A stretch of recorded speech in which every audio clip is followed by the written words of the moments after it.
Amigos, seguramente han llegado a escuchar que algunas enfermedades, si no es que ahora todas, están muy probablemente relacionadas con las emociones o situaciones que llevan al estrés crónico de la persona.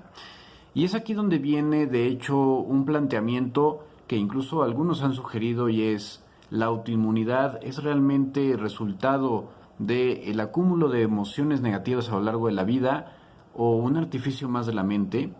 Y bueno, esto para empezar, de hecho, no se basa sino en filosofías y en conjeturas que no tienen absolutamente ningún fundamento científico. Algo de eso tiene su sentido y efectivamente el estrés crónico puede llevar a desencadenar fenómenos inmunológicos que en realidad ya se encontraban, digamos, larvados, quiescentes, un tanto ocultos, y finalmente esto, a través de una serie de modificaciones hormonales, lleva a detonar la enfermedad de una forma aparatosa. Pero esta realmente es una corriente que tiene mucho que ver con estas sectas coaching que pretenden explicar con absolutamente puras conjeturas hechas por personas, sí, con bastante imaginación y con un interés genuino en ayudar a las personas, en eso, dar explicaciones a varios de estos padecimientos. Pero esto no lleva sino a otra cosa más que confundir todavía mucho más a las personas que lo padecen, y no se diga a los familiares que están alrededor de ellos, por lo cual considero que es una práctica deplorable, reprobable y que debería ser erradicada justamente a través del conocimiento científico y pues eso, de la lectura profunda, bien reflexionada y meditada de todos los fenómenos que realmente llevan a la autoinmunidad. Esto es algo muy interesante porque de hecho todavía en los años 70 e incluso hasta principios de los 90, muchos de los conceptos actuales inmunológicos eran muy cuestionados e inclusive eran motivo de risa para la comunidad científica de aquellos tiempos. Y bueno, científica entre comillas, porque en realidad eran pues personas que finalmente basaban su conocimiento y su práctica médica en conjeturas y paradigmas que pues eran transmitidos a través de sus maestros, de tal manera que la ciencia pues no era realmente muy firme ni muy fiable, dado que bueno, para alcanzar la actualización se requería un terrible esfuerzo y una gran cantidad de años que pues finalmente terminaba siendo todo obsoleto. Pero hoy en día tenemos una pues muy pequeña en realidad todavía idea de cómo es que funciona este fenómeno y qué es lo que lleva a la autoinmunidad. Y justamente eso es de lo que voy a reflexionar el día de hoy. Obviamente no en extenso, porque este es un tema que va a hablar incluso semanas y jamás terminaríamos de poder explicar por completo esta situación. Pero para no hacer el tema cansado y dar una respuesta bien puntual y básicamente erradicar este concepto completamente falso de que las emociones son una causa de lupus, por ejemplo, de artritis reumatoide, pues voy a ir a conceptos muy sencillos y muy básicos, y es justamente los modelos animales y pues esos modelos de ciencia básica que han demostrado in vitro, es decir, dentro de una cajita de Petri, o vaya, estos artilugios que se emplean para estudiar al microscopio a las células, cómo efectivamente existen células que están diseñadas precisamente para regular la inmunidad. Pero vámonos a detener un poquito justo en estos modelos de animales, que precisamente son los que se emplean para explicar algunas de estas situaciones que acontecen sobre todo en estas enfermedades reumáticas. Por ejemplo, el modelo de lupus de ratón, que pues no es otra cosa que un ratoncito al cual se le infunde un tipo de sustancias muy específicas que llevan a despertar una respuesta inmunológica que finalmente acarrea una reacción muy parecida a lo que sucede en el ser humano en su riñón, en la glomerulonefritis proliferativa. O también pues está otro modelo, que es el modelo de la artritis por un anticuerpo contra el colágeno de tipo 2, en el cual el ratoncito pues produce una enfermedad literalmente muy parecida a la artritis reumatoide del humano. Y así como estos, existen una gran cantidad de modelos, unos de los cuales incluso son todavía más avanzados en cuanto a su diseño, porque lo que se hace es de manera genética manipularlos de tal manera que ciertos genes se sobreexpresen o simplemente no se expresen, y esto es lo que nos ha permitido entender para qué sirven muchos de estos genes y finalmente a qué fenómenos llevan y qué consecuencias puede tener. Y bueno, ¿esto de qué nos habla? Obviamente los ratoncitos son seres pues animados, que sin duda alguna bastante vivos, pero no tienen mente, y si bien los animales presentan emociones, los animales no tienen como tal sentimientos, simplemente ellos reaccionan de forma primaria a distintos estímulos, es decir, ellos pueden experimentar o manifestar rabia, pueden manifestar contento, tristeza, pero no la compleja gama de situaciones que están relacionados con esto, como es el caso del ser humano. De tal manera que en los ratoncitos, que son seres muy sencillos en cuanto a su estructura cerebral, pues obviamente no va a haber la sugestión por temas, emocionales. Si bien obviamente el estrés crónico puede tener ciertas repercusiones, absolutamente ningún modelo de estrés crónico en ratones ha llevado al desarrollo ni de lupus, ni de artritis reumatoide, ni de cosas semejantes. Lo cual, pues, básicamente descarta esta descabellada, ni siquiera teoría, conjetura de algunas personas pseudocientíficas que nuevamente pretenden engañarnos y manipularnos con esta falsa información. Y por otro lado, algo bien interesante es lo que sucede en modelos genéticos o incluso en enfermedades genéticas, como en el caso del ser humano. Hay una enfermedad que se conoce como IPEX, en la cual hay una inmunodisregulación, es decir, un muy mal funcionamiento de la inmunidad, endocrinopatía, es decir, alteraciones de las glándulas de secreción endocrina o de producción de hormonas, y enteropatía,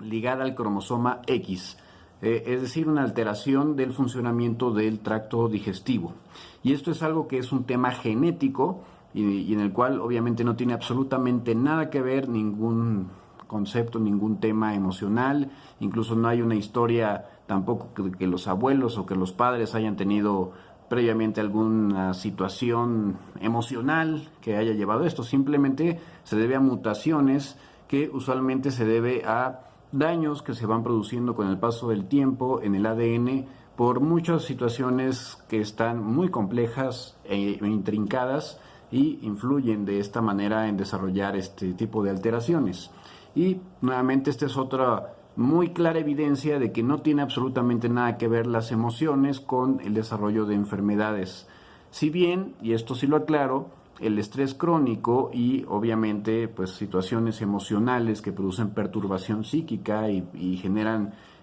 cambios a largo plazo, por supuesto que pueden tener consecuencias en el perfil hormonal y finalmente llevar al deterioro o a la detonación de la transcripción de ciertos genes que finalmente pueden, pues en una enfermedad que se mantenía un poquito oculta, pues terminar de desencadenar toda la mareada de problemas. Ahora, si hablamos y hacemos una reflexión un poco más a profundidad en lo que sucede, por ejemplo, en el lupus, que es justamente la enfermedad autoinmune por excelencia, es la madre de las enfermedades autoinmunes, porque esta se puede parecer a prácticamente cualquier otra enfermedad autoinmune en cuanto a sus características. Vemos aquí que existe una gran cantidad de situaciones muy particulares que finalmente desencadenan la enfermedad. Y por eso es fundamental entender que no se ha encontrado una cura para el lupus, porque no existe una causa de lupus aislada, sino una gran cantidad de situaciones que se conjuntan y que finalmente llevan al desarrollo de esta enfermedad. Y para ello me gustaría antes hacer un repaso muy breve de qué es lo que sucede con justo las células que se encargan de la vigilancia inmunológica. Así que tenemos dos grandes grupos de células: las células que tienen o producen o generan la inmunidad innata, es decir, tienen ya toda la respuesta preestablecida y no necesitan de un entrenamiento especial para llevarla a cabo, como por ejemplo los neutrófilos y los macrófagos. Y están las células del sistema inmune adaptativo o adquirido, las cuales de hecho reciben un entrenamiento muy especial, digamos que son los cuerpos especiales de combate, las boinas negras o no sé, los Marines, que a través de una estrategia bien estudiada, que es justamente transmitida a través de estas células del sistema inmune innato o natural, pues diseñan justo un proyectil teledirigido que tenga una capacidad muy fina de reconocer clara y específicamente una superficie de alguna célula, que habitualmente pues es una célula pues ajena, o sea, una bacteria o un parásito, y pues eso, destruirla. O bien dictar toda la estrategia, por ejemplo, para derrotar a, pues no sé, algún jefe de la mafia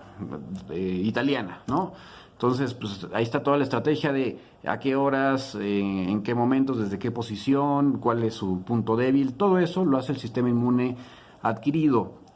o adaptativo. De tal manera que para que esta situación se diseñe, obviamente tenemos que contar con un muy complejo e intrincado sistema de vigilancia. Y este sistema de vigilancia es precisamente lo que se conoce como células reguladoras o supresoras, que hoy en día se prefiere el término o el concepto de regulador. Y fíjense qué interesante,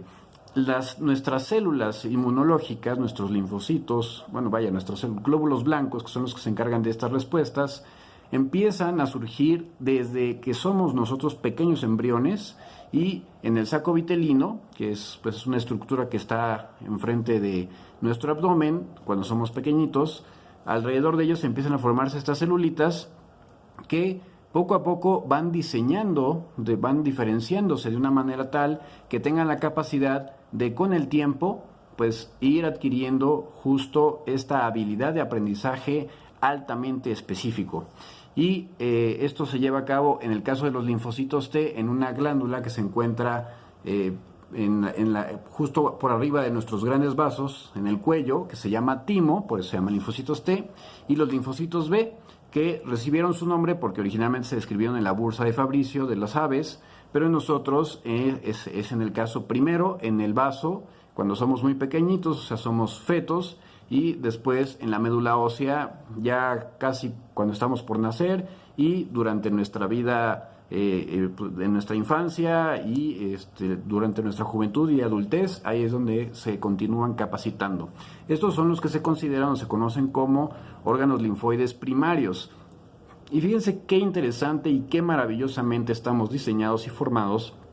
que, por ejemplo, en el timo hay unas células muy especiales que forman parte del timo, están dentro de el mismo conglomerado del timo, que tienen la capacidad de tener, de hecho, una muestra de todos los tejidos del organismo y presentarlos ante estos linfocitos T que se están formando.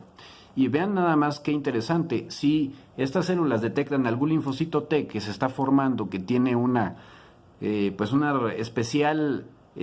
predisposición por desarrollar una respuesta agresiva contra alguno de estos componentes propios, ese linfocito T es destruido sistemáticamente, o sea, literalmente es aniquilado, borrado del mapa, adiós, cuando esta respuesta es muy fuerte. Si la respuesta no es tan robusta, o si, digamos, tiene la capacidad de reconocer algún antígeno, algún tejido propio, pero está más o menos leve, entonces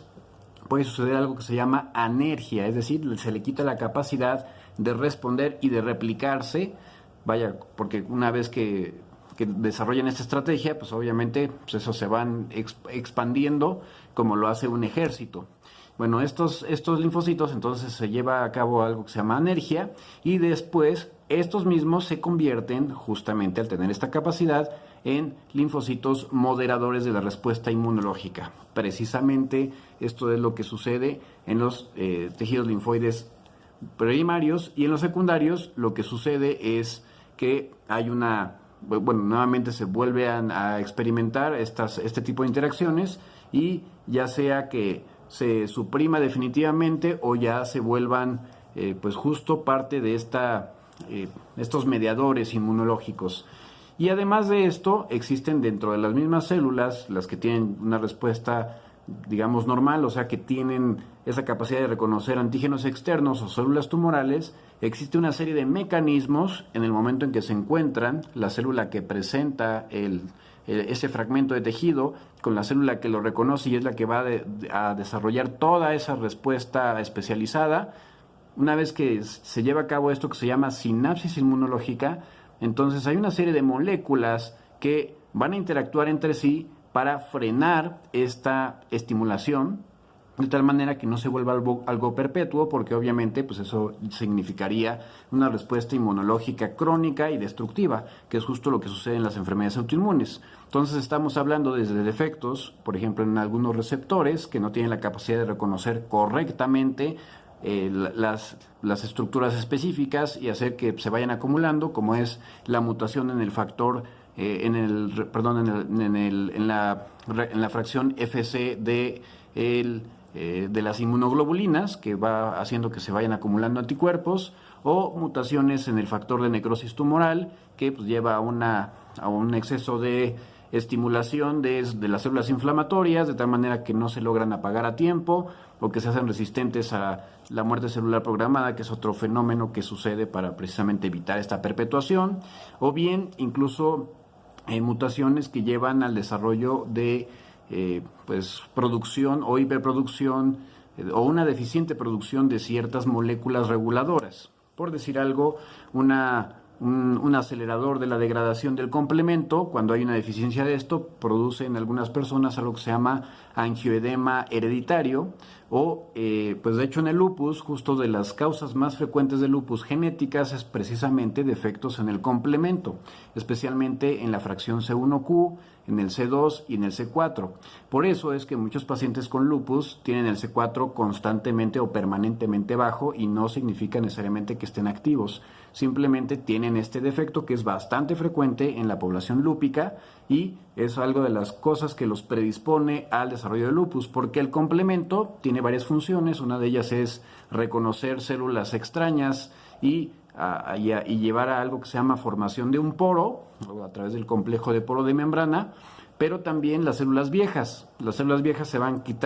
quedando sin la capacidad de deshacerse de ese complemento y al no deshacerse, pues entonces pues el complemento se adhiere a su pared y bueno, a su membrana en el caso de las células humanas, y entonces pues terminan convirtiéndose en blancos de las células de los fagocitos, que son los que se encargan de limpiar y depurar. Entonces, esto es otra de las cosas que puede llegar a desencadenar justamente fenómenos autoinmunes, porque pues se van acumulando las células viejas, se va haciendo una torre de podredumbre y pues una cantidad importante de estímulo que el cuerpo ya no sabe cómo actuar, cómo reaccionar, y entonces llega un punto en que se confunde y entonces empieza a dirigir una respuesta contra estos detritus celulares,